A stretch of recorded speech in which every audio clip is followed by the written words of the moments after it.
Okay, so we're back at it, and we're going to talk about extensions, pentatonic extensions. We're going to extend our uh, our pentatonic shapes and our pentatonic knowledge, right? So that's what this is going to be about, and it's pretty simple. Again, we're keeping chord shapes in our head, and uh, when a beginner student looks at the fretboard, okay, it can be overwhelming. It could look like a giant chaotic puzzle, and you can sit back and go, "Oh my God, it's mind-boggling. I'm never going to learn this," or whatever. Or it's a closed system of chaos, and until you see otherwise, you know, it is, right? But the eye that alters the mind alters everything, as the old saying goes. And it's true. So when you start to see this fretboard in a different light, your mind will follow, okay? You will alter the way your mind is thinking about this stuff. And one thing with beginning students or even non-players, watching an old music video and the guitarist he starts way up here and he winds up, in his solo, he's way up here and he's going up and down the net fretboard. Well, how are they doing that? This is how they're doing it, okay? They're doing it with extensions. They're extending their scale patterns. They're extending that scale. In a basic, that's the basic answer, okay? So what do we have? We have our first pentatonic shape, right? I told you it's the key shape. It's the cornerstone to a lot of this, to the way we look at this fretboard and the pentatonic shapes and scales. Okay, I told you that the cornerstone to that scale is in that first pentatonic shape. Okay, so if you learn that and you learn that the ins and outs of that, the other four shapes just come like that. Okay, and that's because it's all the same. It's all repeating patterns. Okay, that chaos that exists here is, you start to see it for what it is, and it starts to become more organized. Your mind is going to start to organize it a lot better for you, and hopefully a lot quicker through practice. And that's the end goal. Okay, the end goal isn't to make you sound or play like, I don't know, Eddie Van Halen or Steve Vai. The end goal is just for you to just be able to traverse the fretboard comfortably to make your own music. Okay, whatever that goal is. Okay, you have to see it. So we have our pentatonic shape number one, right? And last time we said it's starting at the fifth fret on the tonic, minor, major, right? Minor, 1 4 1 3 1 3 1 3 1 4 1 4. Okay, that's the shape. Again, because we're starting here with the index finger, it's minor pentatonic. Okay, if we started here on the C, that'd be the major pentatonic. But we're not. We're on the minor. Anyways, so that's that home scale, that base pentatonic scale.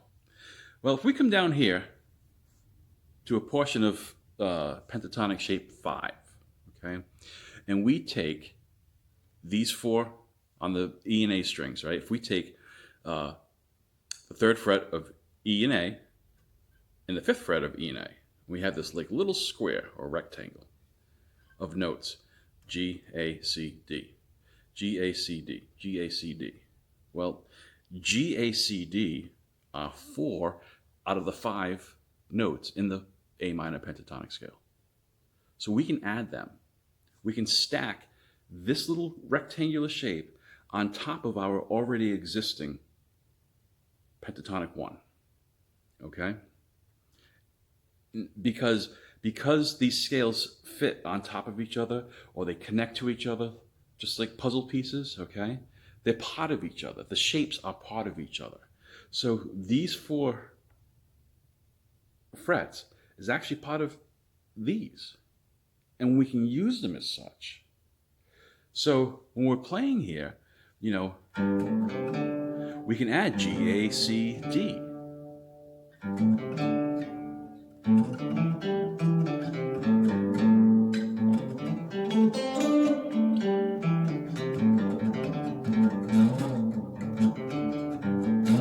Sliding up to the C, okay? Because that's the one note that's not here. And that's okay, because we're only looking to extend this scale, these tones, okay? So you've got 4 good, bassier kind of tones sitting within this scale pattern here. That's absolutely great to use, okay? Now, if that's the lower register, there's got to be something for the upper register, right? And yes, as luck would have it, there is. So, the end of your pentatonic scale, number 1, is at the 8th fret on the high E string, okay? And if you were to look, the bottom edges of pentatonic scale number 1 is your 8th fret on the high E, the B, and the 7th fret of the G. If you come up and extend on the high E, okay, so C is the end of the scale, okay, end of that pattern 1. If you come up a whole step, a whole tone to D, we're extending it, right? We're climbing that scale, okay? If we were playing, kind of like playing the pentatonic scale vertically like this, right? That's what, in essence, what we're doing, okay? But we're just going to use a little snippet, just a little section, and we're going to go 8-10 on high E, 8-10 on B, and 9 on G. Okay? So 9, 8, 10, 8, 10. 9, 8, 10, 8, 10.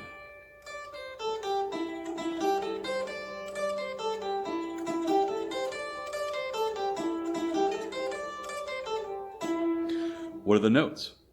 Okay? E, right?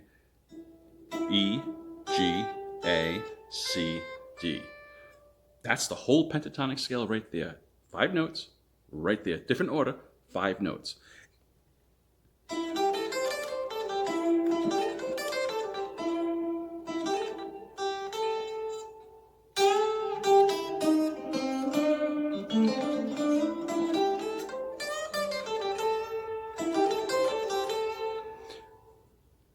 I'm playing from here, from the pentatonic shape, and I'm just extending it.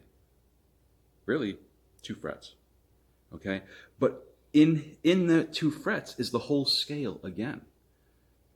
Okay? And it's same thing as up here. I mean, this isn't the whole scale. This is only 4 of the 5 notes. But here, right here, between the 9th and 10th frets here, we have this whole scale. Collectively, together, we can go from here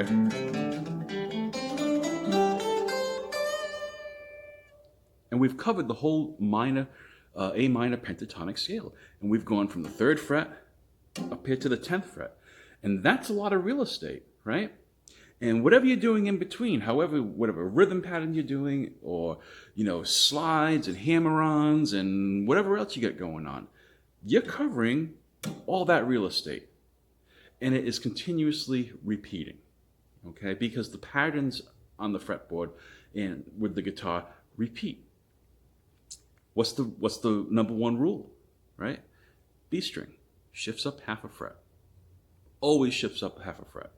And when I say these rules, this is assuming we're in standard tuning, okay?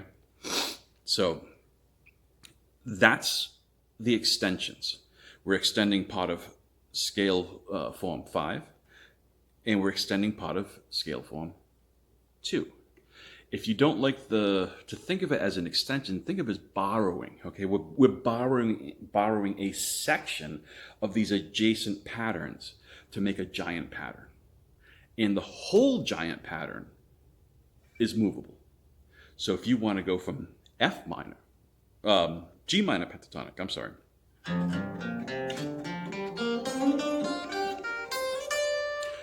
That's the G minor pentatonic, okay? If you want to do B minor pentatonic, there's your, that whole run, okay? And all I'm doing is shifting that whole shape up and down the fretboard.